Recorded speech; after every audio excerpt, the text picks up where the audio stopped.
So, alright, so continued from before about my first husband. And it's Grace again. Hi. Anyways, yeah.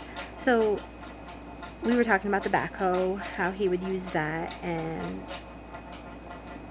well, you remember I was talking about how my first husband killed somebody. It was his father, in a small town, so everybody knew everything. And like I had said before, he started up. We were split up. I was living in a different town. I moved away, and he had ended up doing this when we were split. I was actually seeing my No. two guys, my ex The funny thing is I lost that, and one of my at that time he killed me daughter's right fathers. there. Sorry for my son in the background. He's playing a video game with headphones on and he can't hear. So he's super loud. Anyways, so what happened is these investigators finally came around. We had been staying in his dad's house because I had gotten evicted from my place after I went back to him because he brought his dog around and refused to listen to me about not having the dog there. So we stayed in his house. They moved my stuff out there, my kids, and it was really creepy because I knew that he was... Anyway, so yeah, so the investigators eventually came out there. They came to the place that I was in previously once and asked about it. I gave them a card, but I didn't know about that one. So when they knocked on the door then, they pulled me outside after they spoke to him and questioned him, and they said, if he's... we know that you're going to go in there and we're going to ask you about... He's going to ask what we said to you. And if you have anything to tell us, just get a hold of us when he's not around. So I took their card and kept that in mind. So things were really weird after that. He started... I almost said his name, sorry. Well, he started acting strangely. Like I said, he would stare out the window in the back, and it was actually once the ground unthawed, there was a huge, like he said, it was his garden that he was working on. There was a huge dirt spot back there. The dogs would frequently dig at it. And then a little ways down on the property, he would bury garbage. Him and his dad had done that for years. So to me, it seemed like it was just a natural thing.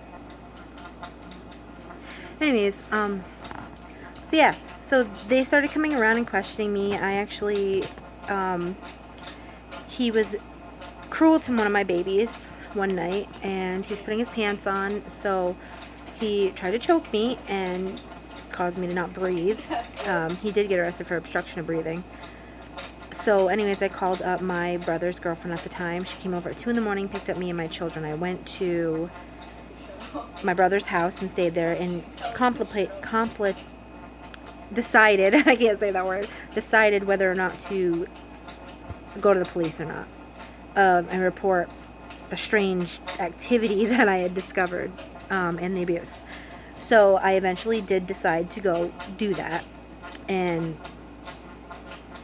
well, they questioned me for days. They put me in a hotel room, because it was a crime scene. I wasn't even allowed to have my shoes, so I walked around town without shoes. Someone actually pulled over and bought me a pair.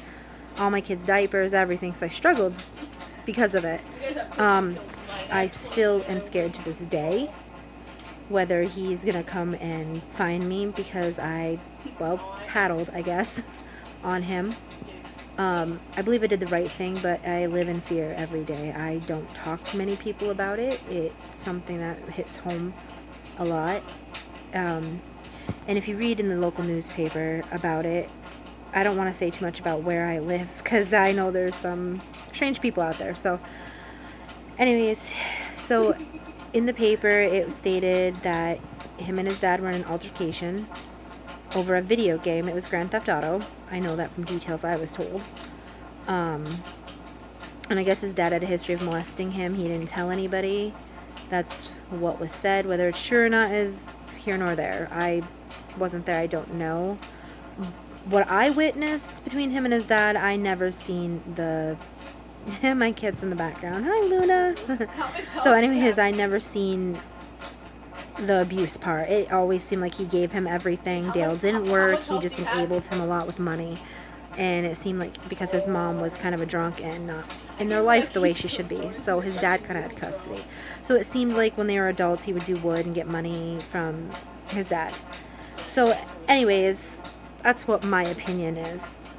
He was very close to his grandfather, which part of me thinks his grandfather enabled a lot of things with both his father and him.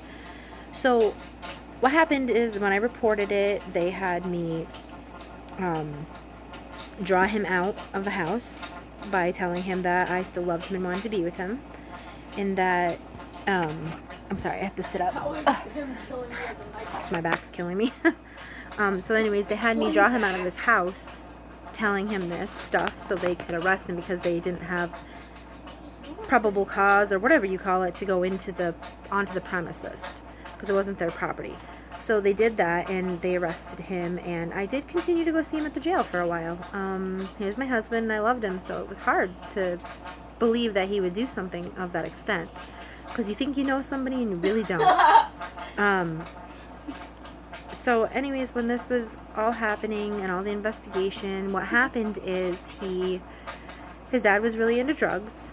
So the sirens on the video game went off, the police sirens on the Grand Theft Auto game, and his father came from the back room with a gun, which my ex-husband perceived to be real, but it ended up being a pellet gun. And I guess they had done drugs together before that, which I wasn't aware they did. I guess Dale used to do needles in his toes, and I didn't know that he was even into that. Marijuana, he smoked a lot of that, so I knew about that part. But the harder drugs, I wasn't aware, because I wouldn't have approved of that. So he hid it from me. So anyways, this is what happened, and his father did that, and they got into a tuffle, I guess, and Dale ended up on the ground. They were rolling around, so he ended up finding a broken piece of a sledgehammer, and I guess he was just so angry that he hit his dad in the back of the head. And from what I read in the paper, that his head was pretty severely damaged.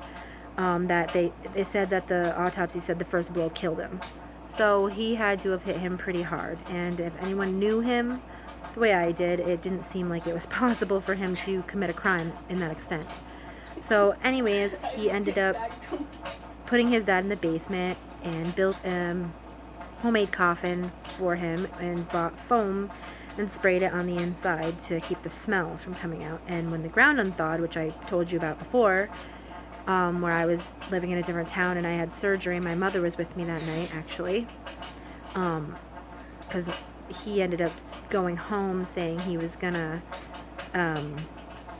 bury the garbage. It had been April, maybe May. The ground had unthawed anyways, and he used the backhoe, and actually the elderly lady seen him burying this stuff in the backyard. So when this all happened, he had buried his dad in the backyard. He dug like a 4-foot, 5-foot trench and put his father into it with the bloody carpet.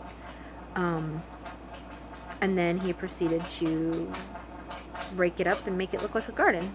And I guess he took his dad's wallet and ID and money that he had, and he bought video games and went out to eat with the money.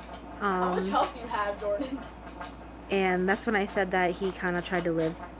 I think he was trying to actually be his father, like be him, in my opinion, now that I look back on it. And we wrote letters anyways back and forth for a while, and I had a lot of questions. Why? I went through a lot of press hounding me. I was a domestic violence victim, so they could only talk to me so much. I went to a sentencing where he cried, and it was crazy because the judge and his lawyer actually cried. He only got 15 years in prison, and after that he gets 5 years of supervised parole. And he went in at 24 years old, 25 years old. So he'll still have his whole life ahead of him, and I pretty much think he got away with it. If, I have my own opinions that it wasn't just him, and a lot of factors that I look at now that I think make sense, but there's only so much you can do with the justice system, and it's not always correct. Especially in a small town. Sometimes it's about who you know, I guess. So anyways, like I said before, I would go see him at the jail. One time he actually scared me. I stopped seeing him because, well, for one, I went to see him basically, I guess, for my own peace of mind to find out why he did it, because that was just a big question of why and how could you do this to us and our family.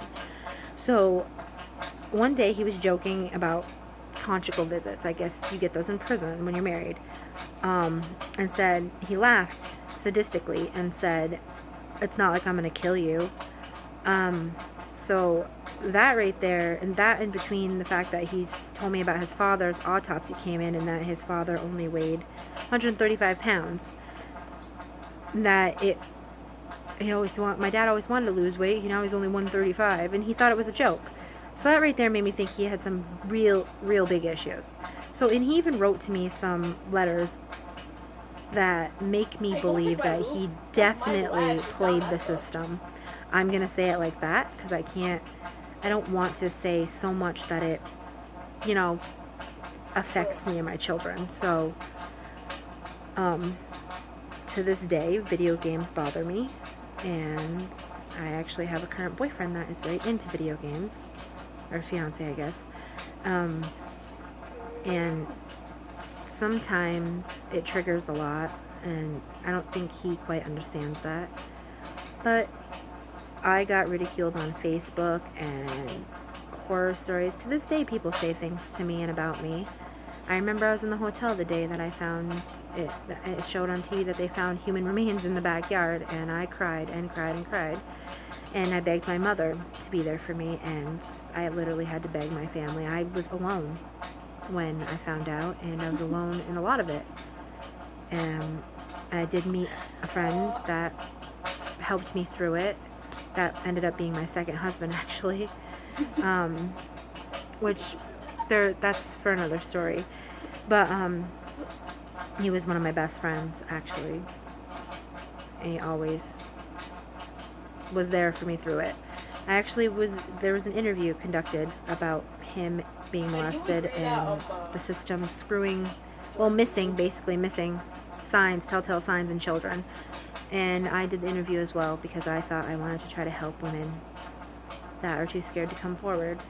So subscribe and I'll keep making videos and just like my stuff. So there's more to come, trust me. I haven't even gotten into half of it. I know I'm not that interesting to watch, but some of the stuff's pretty interesting, and I'm just a small town girl, and all this happened in a very, very small town with people you never think that it would happen with. It's almost like those shows, The Monster Beside Me. I could probably be on it. So